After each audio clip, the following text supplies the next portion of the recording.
Tu dis que tu vas bien tout seul, que tu préfères ne pas t'attacher, que tu as mieux à faire que d'ouvrir ton cœur. Tu dis que l'amour, ce n'est pas pour toi. Tu dis que tu ne ressens rien. Mais au fond, tu sais que tu mens. Ce n'est pas une décision consciente. Tu ne choisis pas de fuir. Tu réagis, automatiquement, comme un mécanisme invisible, enfoui. Quand quelqu'un t'approche trop près, ton système de défense s'enclenche. Tu prends de la distance. Tu deviens froid. Tu te convaincs que tu n'es pas intéressé, que ce n'est pas la bonne personne. Tu coupes le lien. Tu sabotes la relation. Et tu restes seul. Encore une fois. Et tu dis que c'est mieux ainsi. Mais alors pourquoi ça fait si mal quand personne ne regarde? Pourquoi ce vide ne disparaît-il jamais? Pourquoi cette sensation d'échec, de manque, de solitude t'habite malgré ton masque d'indépendance? Carl Jung disait « Tout ce que tu ne rends pas conscient te revient sous forme de destin. » Et toi, ton destin, c'est de revivre en boucle la même fuite, les mêmes séparations, les mêmes regrets, tant que tu refuses de voir la vérité. Tu ne fuis pas les autres, tu fuis toi-même. Tu ne veux pas être aimé, pas vraiment. Parce que l'amour réveille ce que tu caches. Il vient toucher l'enfant que tu as abandonné en chemin. Il ravive la blessure que tu as enterrée sous le silence, la force, le contrôle. Il te met face à ton besoin de proximité. Ce besoin que tu as appris à mépriser, à nier, à écraser. Mais ce besoin, il est là. Et plus tu le réprimes, plus il te dévore. Il ne s'efface pas. Il se transforme en sabotage. Tu crois que tu choisis de t'éloigner. Mais c'est ton inconscient qui décide. L'ombre, comme l'appelait Jung. Ce fragment de toi que tu refuses de voir. Ce passé que tu n'as jamais guéri. Ces moments où on t'a laissé seul. Ces instants où aimer faisait mal, où pleurer n'apportait aucune réponse, où se livrer signifiait être rejeté. Depuis ce jour, tu t'es protégé. Et tu n'as jamais vraiment baissé la garde. Tu es devenu évitant. Ce n'est pas un mot à la mode. C'est une réalité psychologique, un système de survie. Tu t'éloignes avant qu'on te rejette. Tu restes vague, distant, inaccessible. Et tu crois que c'est une forme de liberté. Mais ce n'est pas la liberté. C'est une cage. Une cage dorée, construite sur la peur, sur le trauma, sur l'idée que le lien intime est une menace. L'amour te met en danger, car il te rend visible. Et toi, tu as appris à te cacher. Derrière ton calme, derrière ton sarcasme, derrière ton contrôle. Mais quand tu repousses l'amour, tu ne fais pas que fuir les autres. Tu t'abandonnes toi-même. Tu rejettes ta propre humanité. Parce que tu es fait pour aimer. Tu es fait pour être aimé. Et ça ne fait pas de toi quelqu'un de faible. Ça fait de toi un être vivant. Mais aujourd'hui, tu survis. Tu gères. Tu contrôles. Tu ne veux pas te prendre la tête.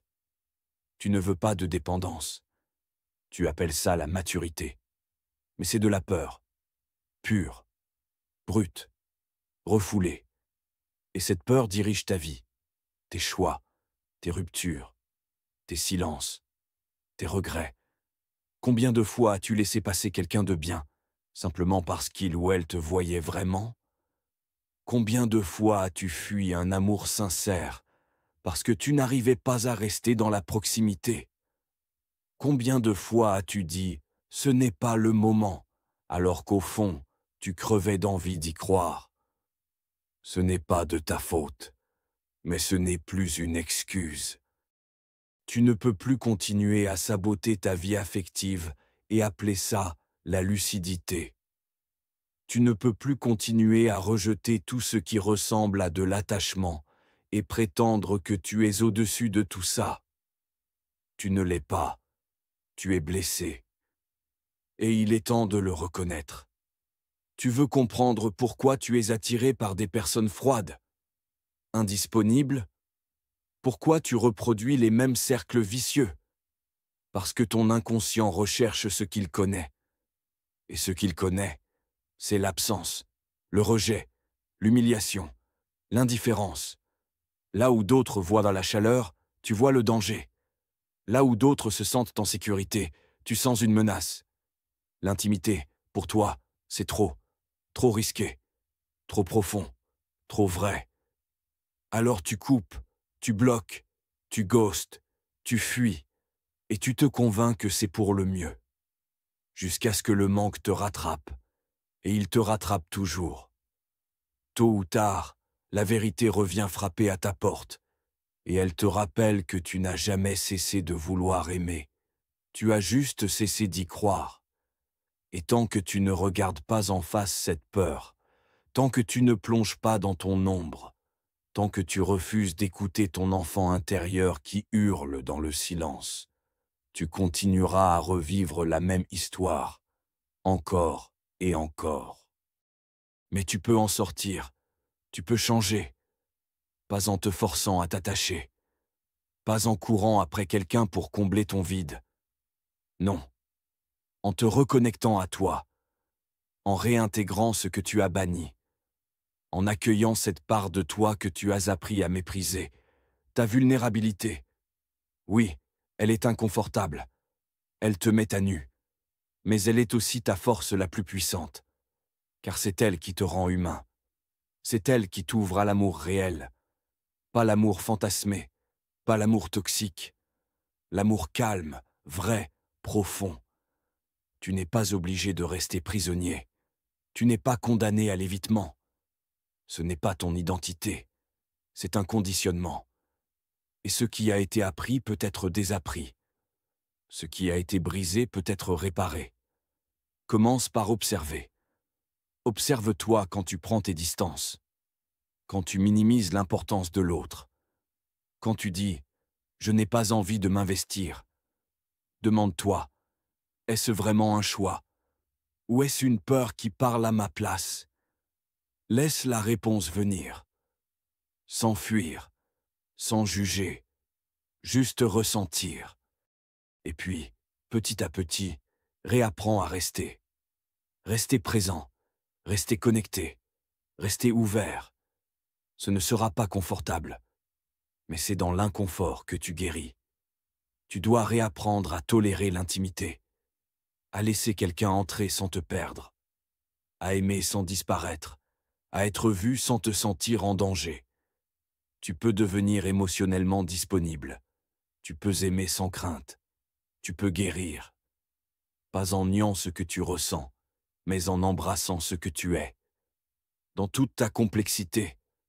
Ton courage, c'est pas de fuir, c'est de rester, de construire, de faire face. Même quand tu trembles, l'amour n'est pas censé te détruire. Ce qui te détruit, c'est la fuite.